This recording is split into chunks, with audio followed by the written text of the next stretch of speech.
सोचिए, एक पिता और एक बेटा, एक ही साम्राज्य, लेकिन उनकी विरासतें, जमीन आसमान का फर्क। मुगल साम्राज्य के सुनहरे दौर की कहानी कुछ ऐसी ही है, जहांगीर और उनके बेटे शाहजहां की। तो आज हम इन्हीं दो ताकतवर बादशाहों की बिल्कुल अलग अलग दुनिया में झांकने वाले हैं। तो सवाल यही उठता है कि आखिर एक ही पिता पुत्र ने एक साम्राज्य को इतने अलग तरीकों से कैसे संवारा, कैसे परिभाषित किया। चलिए इसी सवाल की तह तक चलते हैं। तो कहानी शुरू होती है महान अकबर के बेटे जहांगीर से। देखिए, जहांगीर को समझना थोड़ा पेचीदा है। वो एक ऐसे बादशाह थे जिनके दो चेहरे थे। एक तरफ इंसाफ के लिए मशहूर, तो दूसरी तरफ उतने ही सख्त। और इन सब के बीच कला और संस्कृति के लिए उनका जुनून तो खैर अलग ही लेवल पर था। और उनका मकसद क्या था? सब लोगों के दिल पर विजय पाना। ये सिर्फ कहने की बात नहीं थी, ये उनका मिशन था। सोचकर देखिए, बादशाह बनते ही सबसे पहला काम क्या किया? अपने दुश्मनों को माफ कर दिया, हजारों कैदियों को रिहा कर दिया। मतलब शुरुआत से ही एक मैसेज साफ था कि वो एक नरम दिल और इंसाफ पसंद बादशाह हैं। लेकिन कहानी में एक ट्विस्ट है। जहांगीर का एक दूसरा पहलू भी था। देखिए, एक तरफ तो उन्होंने वो मशहूर न्याय की जंजीर लगवाई कि कोई भी आम इंसान उसे बजाकर सीधे बादशाह से इंसाफ मांग सकता है।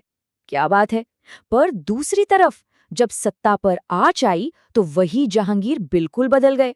अपने ही बेटे खुसरो के विद्रोह को इतनी बेरहमी से कुचला, और तो और खुसरो की मदद करने के इल्जाम में सिखों के 5वें गुरु अर्जुन देव को मौत की सजा दे दी। तो एक ही इंसान के ये दो रूप। तो जहांगीर सिर्फ एक बादशाह नहीं थे, असल में वो सिंहासन पर बैठे एक पारखी थे, एक कॉनसॉर। कला, अदब, कुदरत, इन सब चीजों के वो दीवाने थे। उनका दरबार सिर्फ सियासत की जगह नहीं था, बल्कि वो तो कलाकारों और विद्वानों का एक अड्डा बन गया था। और उनकी काबिलियत भी देखिए, उन्होंने फारसी में अपनी आत्मकथा लिखी, तुज़ुक-ए-जहांगीरी। उन्हें बाग बगीचों का इतना शौक था कि कश्मीर का मशहूर शालीमार बाग उन्हीं की देन है। और कला की समझ, अरे वो तो एक अलग ही कहानी है। कहते हैं वो एक ही पेंटिंग में बता सकते थे कि भाई ये आंखें इस पेंटर ने बनाई हैं और ये हाथ उस पेंटर ने। मतलब ऐसी पारखी नज़र, सच में कमाल की बात है। अब जहांगीर के इसी कला और इंसाफ से भरे दौर में एक ऐसी मुलाकात हुई जिसने हिंदुस्तान की तकदीर हमेशा के लिए बदलने की नींव रख दी। ये मुलाकात थी पश्चिम के साथ, अंग्रेजों का आना। तो हुआ ये कि अंग्रेज दूत जैसे सर टॉमस रो जहांगीर के दरबार में पहुंचे।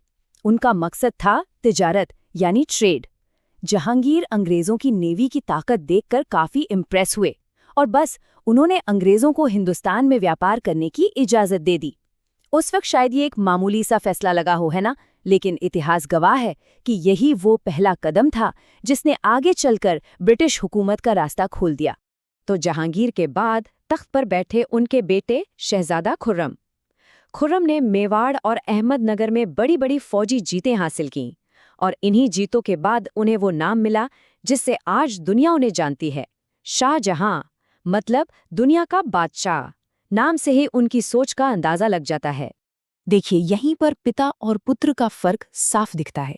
जहां जहांगीर ने साम्राज्य की रूह यानी उसकी संस्कृति को संवारा, वहीं शाहजहां का एक ही सपना था, साम्राज्य की शान को पत्थरों में हमेशा हमेशा के लिए कैद कर देना। और उन्होंने ऐसा किया भी। उनके दौर को मुगल आर्किटेक्चर का गोल्डन एज कहा जाता है। और शाहजहां की विरासत को समझने के लिए किसी किताब की जरूरत नहीं है, वो तो आज भी हमारे सामने खड़ी हैं। जरा सोचिए, आगरा का ताजमहल, दिल्ली का लाल किला, जामा मस्जिद, ये सिर्फ इमारतें नहीं हैं, ये शाहजहां के उस विजन का सबूत है जो वक्त से भी आगे का था। और इन सब में सबसे ऊपर बेशक ताजमहल है। ये सिर्फ एक मकबरा नहीं है, ये तो मोहब्बत की वो कहानी है जो सफ़ेद संगमरमर में लिख दी गई। अपनी बेगम मुमताज़ महल की याद में बनाया गया एक ऐसा नगीना जिसकी चमक आज तक दुनिया की आंखों को चौंधिया देती है। शाहजहां की इमारतों में एक खास बात थी, एक खास तकनीक जिसे पिएट्रा ड्यूरा या पच्चीकारी कहते हैं। अब ये क्या है? सोचिए, सफ़ेद मार्बल को तराश कर उसमें कीमती पत्थर जैसे नीलम, पन्ना ऐसे जड़े जाते थे कि वो उसी का हिस्सा लगे। ये उनके पुरखों के लाल पत्थर वाले काम से कहीं ज्यादा नाजुक और महंगा था।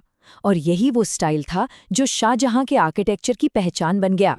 और उनकी शानो शौकत का सबसे बड़ा सबूत वो था तख्ते ताऊस यानी मयूर सिंहासन।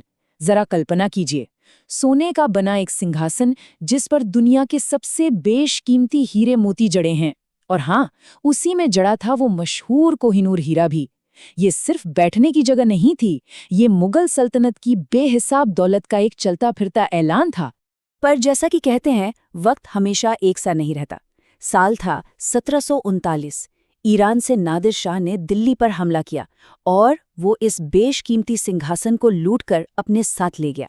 ये सिर्फ एक सिंहासन की चोरी नहीं थी, ये एक तरह से मुगल साम्राज्य के सुनहरे दौर के खात्मे का ऐलान था। तो अब वापस आते हैं उन दोनों बादशाहों पर। उनकी विरासतों को आखिर कैसे समझा जाए? ये कहानी है एक तरह से पत्थर और आत्मा की।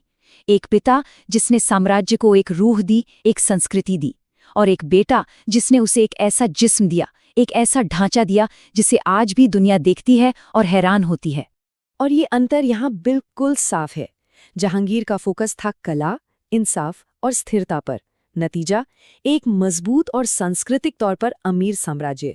वहीं शाहजहां का फोकस था सिर्फ और सिर्फ आर्किटेक्चर और शानो शौकत पर। नतीजा वो यादगार इमारतें जो आज हिंदुस्तान की पहचान बन चुकी हैं। और यहीं पर ये कहानी हमें एक बहुत बड़े सवाल के सामने लाकर खड़ा कर देती है। एक ज़्यादा मजबूत और स्थायी विरासत आखिर कौन सी होती है? वो जो शानदार इमारतों और पत्थरों में कैद है, या वो जो किसी साम्राज्य के इंसाफ और उसूलों में जिंदा रहती है? विरासत पत्थरों की बड़ी होती है या सिद्धांतों की? इसका जवाब शायद इतिहास खुद भी ढूंढ रहा है।